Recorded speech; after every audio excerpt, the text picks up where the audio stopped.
Here is the realization that I've had. There is no best brewing recipe. I want to draw an analogy to baking bread.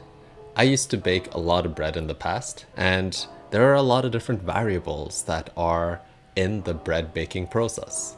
So for example, you need to have the correct flour, you need to have the correct water, salt, and good starter to get a delicious loaf.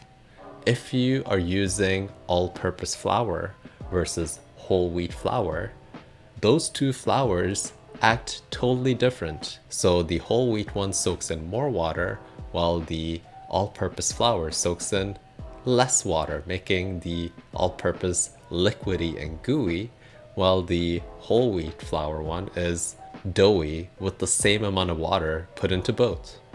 By following the steps, depending on those variables that you use, you can get a loaf that looks amazing and great, or you can get one that looks flat and hard and really crappy. Now, taking this analogy back to coffee, the brewing steps aren't really the biggest factor in the brewing recipe. It's all of the ingredients. So what type of beans are you using? What type of water are you using? And a lot of the recipes out there are usually specific to one style of beans. So for example, the James Hoffman Hario V60 brewing technique is meant for a light roast. In his recipe, he's using boiling water, he's using fine grinds, he's compensating these two with a quick drawdown time. And it's all about maximizing the amount of extraction you can get. And this is really suitable for a light roast, which is denser and harder to extract. Now, if you use the same recipe with a dark roast, you will get a over-extracted cup of coffee 100% of the time. On the other side of things, you can try, for example, the osmotic flow brewing technique.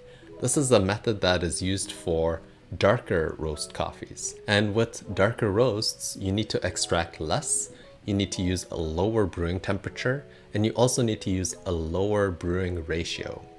And all of these variables will be more suited for a darker roast. So if you try to use a light roast bean with the osmotic flow, it won't turn out that well either, because you're not extracting and bringing out the potential of those specific beans. Another example here is looking at AeroPress competition recipes. Every year there is a winner, and what happens here is that a lot of people start copying those recipes that won the competition. Now, as a person who has competed in AeroPress competitions, let me tell you this.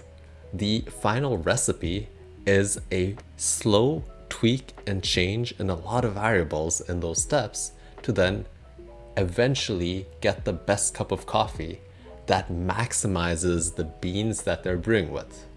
So the steps aren't universally used for any other beans. They're actually there to maximize and bring out the best potential of the beans that they're using at that very specific moment. So if you take those final brewing steps of the championship winner and use it with your setup, with your beans and so on, you might get a subpar cup of coffee and you will be like, oh, nothing special here. There might be a really good starting point for a lot of different beans, but you still need to tweak and change and adapt that brewing recipe according to what you're tasting in your cup of coffee. If you want to learn more about the basics of coffee extraction, check out this video right over here that talks all about it and how you can modify those variables to brew a better cup of coffee. I'll see you there.